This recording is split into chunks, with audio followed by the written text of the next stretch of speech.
शांति पृथिवी शांतिरापः लोकदयः शांति वनस्पतयः शांतिर्द्वैदेवाः शांतिर्ब्रह्म शांतिः सर्वत्र नेत्राम् येना त्वया भारततैलपूर्णं रज्ज्वादितो ज्ञानमयो प्रदीपः। ने राम जी से कहा, प्रभु आपने मुझ पर तो कृपा की, मुझे तो अपना दर्शन दे दिया, लेकिन यदि आप कृपा करें तो यही ऋष्यमुख नाम के पर्वत पर सुग्रीव नाम के हमारे राजा रहते हैं, आप उनसे भेंट करिए। जानकी जी की खोज में वही आपके सहायक होंगे। तब राम जी यहाँ हनुमान जी के साथ विभीषण जी के सुग्रीव जी के पास आए हैं। सुग्रीव जी से राम जी की मित्रता हुई है और मित्रता के उपरांत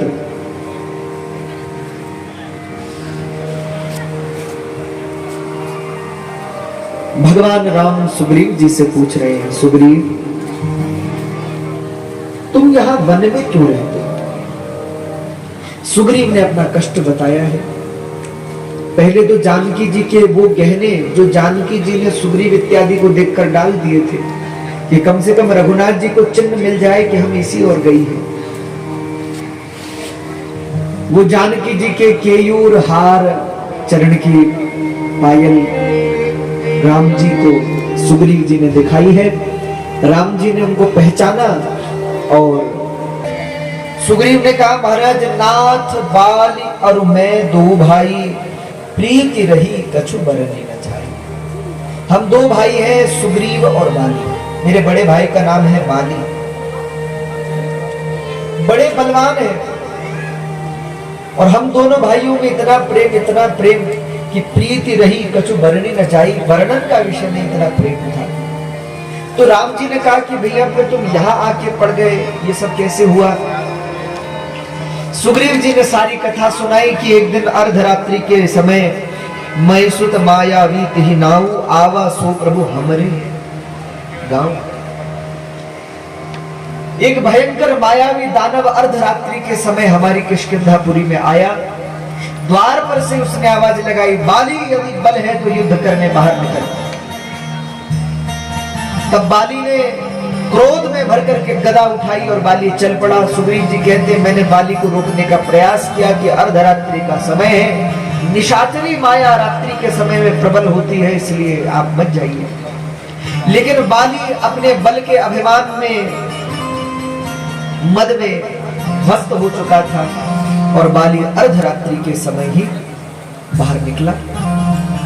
कहते युद्ध करते करते तब वो दानव बाली की भय से भागने लगा और भाग करके विशाल गुफा में चला गया। तब बाली ने उस गुफा में प्रवेश किया। मैं भी बाली के साथ जाना चाहता था, लेकिन बाली ने कहा यदि मैं कुछ समय में न लौटूं तो मुझे मरा हुआ जानना, 15 दिन में ना। तो राम जी ने कहा, सुग्रीव तुम कितने दिन खड़े रहे? सुग्रीव ने कहा, मास दिवस कहाँ रहे हो खरारी। मैं 1 महीने तक द्वार पर खड़ा रहा और 1 महीना हो जाने के उपरांत भी जब बाली का पता नहीं चला, बाली नहीं आया, तो मैंने मन में कल्पना की कि भैया बाली ने कहा था मैं 15 दिन में लौट आऊंगा, महीना भर होने को आ गया, बाली नहीं लौटा।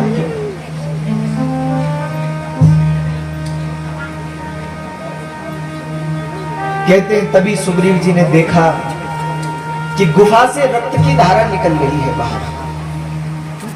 कहते हैं तब सुग्रीव जी कहते महाराज मुझे लगा कि लगता है उस राक्षस ने बाली को मार दिया।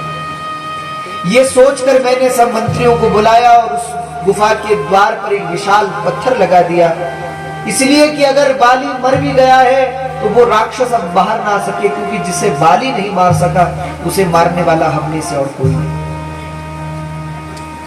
तो महाराज मैं वापस आया, वापस घर पहुंचा, मंत्रियों ने जबरदस्ती मुझे राजा बना दिया।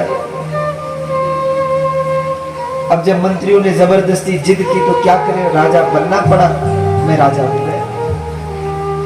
लेकिन मेरा राज्याभिषेक ही हो रहा था, इतने में बाली आ गया। बाली को लगा कि सुग्रीव ने राज्य पाने के लोभ में वो द्वार पर मुख्य विशाल पत्थर लगाया होगा, लेकिन मैंने तो अपने सब लोगों की रक्षा के लिए वो पत्थर रखा था। मुझे क्या पता था कि असुर मारा गया होगा, मुझे तो लगा कि बाली मारा गया। और बाली ने, महाराज ने कुछ देखा न सुना न किसी से पूछा, सीधा आया और मुझ पर चरण का प्रहार किया, मुझे बहुत कष्ट दिया और बाद में मैं प्राण बचा करके वहां से भागा। तब ऋष्यमुख पर्वत पर आया। बाली को श्राप है, वो इस पर्वत पर नहीं आ सकता। राम जी ने कहा, और सुग्रीव जी ने कहा, महाराज मेरी पत्नी को भी छीन लिया, राज्य भी छीन लिया, वैभव संपत्ति भी छीन ली और मैं वनवासी की तरह यहाँ जंगल में रहता हूँ। राम जी ने कहा कि सुग्रीव अगर ऐसी बात है तो तुम दुख मत करो, निश्चित ही मैं बाली को मारूंगा और बाली को मार करके कहा सुग्रीव सुनहु रघुवीर। राम जी ने जब कहा कि सुग्रीव तुम चिंता मत करो, दुख छोड़ दो, मैं निश्चित बाली को मारूंगा और तुम बाली को मरा हुआ जानो। हमने मारने की कह दी है, दोनों भुजा उठा करके प्रतिज्ञा कर दी है कि बाली मर गया, समझ लो। तो तुम मित्र अभी भी दुखी क्यों हो? तो सुग्रीव ने कहा, महाराज कह सुग्रीव सुनहु रघुवीरा, बाली महाबल अति रणधीरा। आप कहते तो है कि मैं बाली को मार दूंगा, लेकिन बाली महाबल अति रणधीरा, बाली को मारना सरल है, महाबलवान है बाली। राम जी ने कहा, भैया तो तुझे भरोसा कैसे दिलाऊं? सुग्रीव ने कहा, परीक्षा। राम जी ने कहा, अगर मेरे भक्त को मुझ पर भरोसा हो और उसके लिए मुझे परीक्षा देनी पड़े तो मैं परीक्षा देने को तैयार।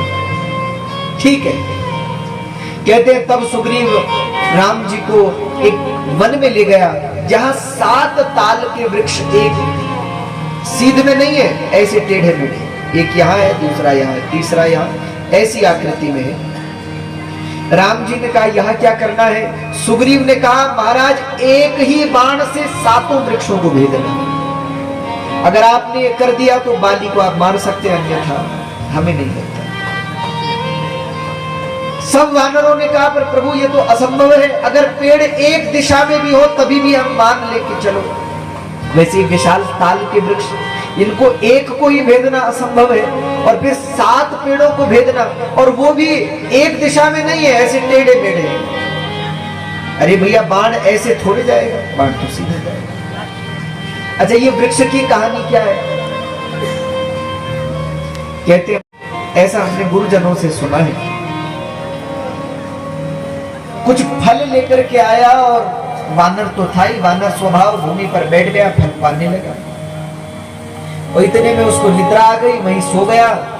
कहते हैं सर्प आया और उस सर्प ने उन फलों को उनके ऊपर निकलने लगा। तब बाली को बड़ा क्रोध आया। बाली ने कहा, ये मेरा भोजन है और तूने मेरे भोजन का अनादर किया है। ऐसा कहा जाता है कि जिस भोजन पर ठोकर लग गई हो, कई बार होता है ना, हम कोई भोजन कर रहा है और वहां से कोई निकले और उसके पैर की ठोकर थाली पर लग जाए तो वो भोजन नहीं करना चाहिए। जिस थाली पर पैर से ठोकर लग जाए वह भोजन महान अपवित्र है, इसलिए उसको नहीं करना चाहिए। बाली ने कहा, रे मूर्ख, इतनी बड़ी जगह थी लेकिन तू मेरे ही फलों के ऊपर से निकल गया, इसलिए मैं तुझे श्राप देता हूं, जा। तूने मेरे बेल के फलों को व्यर्थ किया है, ताड़ के फलों को व्यर्थ किया है, इसलिए तेरे शरीर को भेद करके 7 ताल के विशाल वृक्ष पर रखा। कहते हैं तब उस सर्प ने कहा, रे बाली, मैं ठहरा पशु और ये नियम तो मनुष्य के लिए है, विवेकवान के लिए, और बिना सोचे समझे तूने मुझे श्राप दे दिया, तो मैं भी तुझे श्राप देता हूं, जो इन वृक्षों को भेदेगा वही तुझे मारेगा। अब सर्प सीधा नहीं होता, सर्प ऐसे चलता है टेढ़ा मेढ़ा, तो उसके शरीर को भेद करके 7 ताल के वृक्ष हो गए। तो कैसे? अब सर्प ऐसा है तो पेड़ भी ऐसे ऐसे। सब वानरों ने कहा कि इन पेड़ों को एक ही बाण से भेदना असंभव है। रघुनाथ जी ने कहा चिंता मत करो। राम जी ने धनुष पर बाण चढ़ाया, बाण का संधान किया और जो बाण को खींचा और चलाया, कहते हैं राम जी का बाण 7 वृक्षों को भेद करके पुनः राम जी के तरकश में वापस लौट आया। जब सुग्रीव ने ये देखा तो देखी अमित बल बाढ़ी रीति। अब सुग्रीव को भरोसा हो गया कि अब बाली जरूर मरेगा। यहाँ राम जी सुग्रीव को आज्ञा करते हैं तुम जाओ बाली से युद्ध करो। सुग्रीव जी जा रहे हैं, बाली से लड़ रहे हैं। पहली बार लड़ने को गए सो महाराज बाहर से आवाज लगाई, बाली बल है तो बाहर आ युद्ध करने। अब बाली ने जो सुना खिड़की से झांक कर देखा, बताओ सुग्रीव हमें ललकार रहा है। गदा उठाई उसने, लेकिन आज उसकी पत्नी तारा ने चरण पकड़े बाली के और कहा आज आप मत जाओ। क्यों? अरे वो सुग्रीव मेरे सामने तिनके के बराबर है। बाली ने कहा, तारा ने कहा सुग्रीव तिनका है ये मैं मानती हूं, लेकिन आज उसके साथ रघुनाथ जी है, राम जी। और महाराज राम जी तो तिनके को भी ब्रह्मास्त्र बना देते हैं, आप मत जाओ। लेकिन बाली अपने अभिमान में अंधा, समझा नहीं, बाहर आया, युद्ध हुआ और बाली ने सुग्रीव को खूब पीटा। वो तो महाराज जैसे तैसे सुग्रीव जी प्राण बचा करके भागे, भाग करके राम जी के पास आए। राम जी ने कहा क्या हुआ मित्र? सुग्रीव चरणों में गिर गए कि प्रभु आप मेरे मित्र हैं कि शत्रु हैं? आपने बाली को मारने के लिए मैं आपको लाया हूं, मुझे मारने के लिए आपको नहीं लाया हूं। आपने बाण क्यों नहीं चलाया? राम जी ने कहा एक रूप तुम भ्राता दो।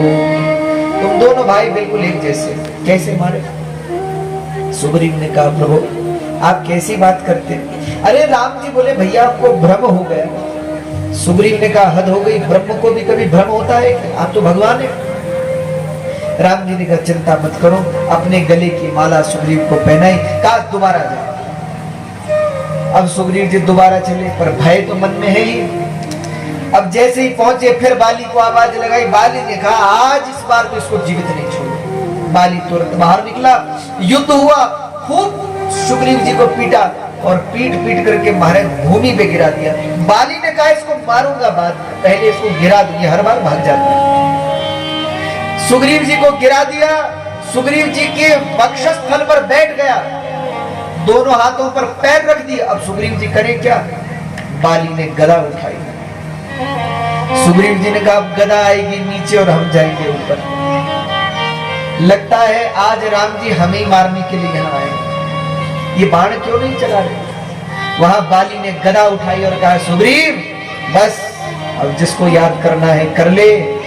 अब तक सुग्रीव जी छलबल का प्रयोग कर रहे थे, देखो जो छल का प्रयोग करता है राम जी उसकी सहायता नहीं, इसलिए राम जी ने बाण नहीं चलाया। लेकिन सुग्रीव ने जब छल छोड़ा और अब कहा हे रघुनाथ बस अब आपके अलावा कोई दूसरा नहीं। जैसे ही सुग्रीव जी ने राम जी को प्रेम से भाव से याद किया, राम जी का विशाल दिव्य महाराज वायु वेग से एक बाण धनुष से निकला और सीधा जाकर के बाली के वक्षस्थल को भेद करके पुनः राम जी के तरकश में लौट आया। बाली भूमि पर गिर पड़ा। अब राम जी आए, बाली पड़ा हुआ है। राम जी और बाली की बहुत चर्चा हुई है, समय का अभाव है, इसलिए हम जल्दी जल्दी कथा में आगे बढ़ रहे हैं। राम जी और बाली का बहुत संवाद हुआ। अंत में बाली ने यही कहा कि प्रभु, राम जी ने कहा कि तुम्हें जीवित कर दूं। बाली ने कहा जीवित नहीं होना। क्यों नहीं होना? बोले बाली ने कहा अगर आप मुझे जीवित करोगे तो दोबारा ऐसी मौत मिलेगी। मैं आपकी गोद में सिर रख के बैठा हूं, आपके बाण से मरा हूं, आपका दर्शन भी कर रहा हूं, आपका नाम भी ले रहा हूं। ऐसी मौत अगर दोबारा मिले तो जीवित कर दो। राम जी ने कहा दोबारा नहीं मिलेगी। ऐसी मृत्यु हजारों करोड़ों अरबों में से किसी एक को मिलती है, बाली तो उनमें से एक है। जीवित कर दूंगा पर दोबारा ऐसी मृत्यु मिलना तो असंभव। बाली ने कहा प्रभु तो मुझे जीना नहीं है, मेरा सौभाग्य है मरते समय आपका नाम लोगों के मुख से नहीं निकलता, मेरे सामने तो साक्षात आप। लेकिन प्रभु मरने से पहले बस एक बात, आप मेरा पुत्र है अंगद, इसको अपनी शरण में ले लीजिए। यहाँ अंगद को राम जी की शरण में बाली ने भेजा है और तब बाली ने प्राण त्यागे। यहाँ सुग्रीव का राज तिलक हुआ, राम जी किष्किंधा नहीं गए क्योंकि प्रतिज्ञा है किसी नगर में नहीं जाऊंगा।